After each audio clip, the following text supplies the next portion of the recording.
ঘুম থেকে উঠে খালি পেটে এক গ্লাস জল খেয়ে ব্রাশটা করে নিলাম। ব্রাশ করার পর টিফিনে দেখলাম ঘুগনি মুড়ি রান্না হয়েছে। টিফিন করতে করতে টিভি চালিয়েছিলাম, দেখলাম ইন্ডিয়া পাকিস্তানের যুদ্ধে ইন্ডিয়া পাকিস্তানকে খুব মেরেছে।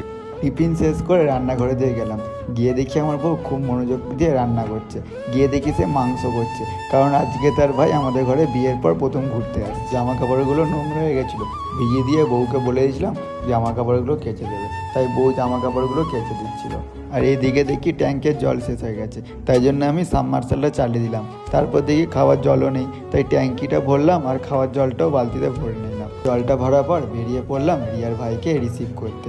আসলে ও আমাদের বাড়ির রাস্তাটা ঠিকঠাক জানে না, তাই জন্য বাইকটা নিয়ে পাড়ার মোড়ের দিকে এগিয়ে গেলাম। গিয়ে অনেকক্ষণ অপেক্ষা করছিলাম, বউ ফোন করে বলে ও অন্য রাস্তাতেই ঘরে চলে গেছে।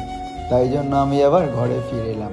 ঘরে এসে দেখি ও বসে আছে। তারপর বউকে বললাম দুজনকে 2 গ্লাস গ্লুকন-ডি দিতে, যেহেতু রোদ থেকে এসেছিলাম। তাই জন্য আমার বউ উঠে আবার দুজনকে 2 গ্লাস গ্লুকন-ডি। দুপুরে খাওয়া দাওয়া শেষ করে বিকেলের দিকে দুজন বেরিয়ে পড়লাম মাঠের দিকে ক্রিকেট খেলার জন্য। আমি গিয়ে একটা অন্য শট ট্রাই করছিলাম, কিন্তু বলটা কিছুতেই লাগছিল না। তো ব্লগটা এই পর্যন্তই ছিল। টাটা, বাই বাই, দেখা হবে নেক্সট ব্লগে।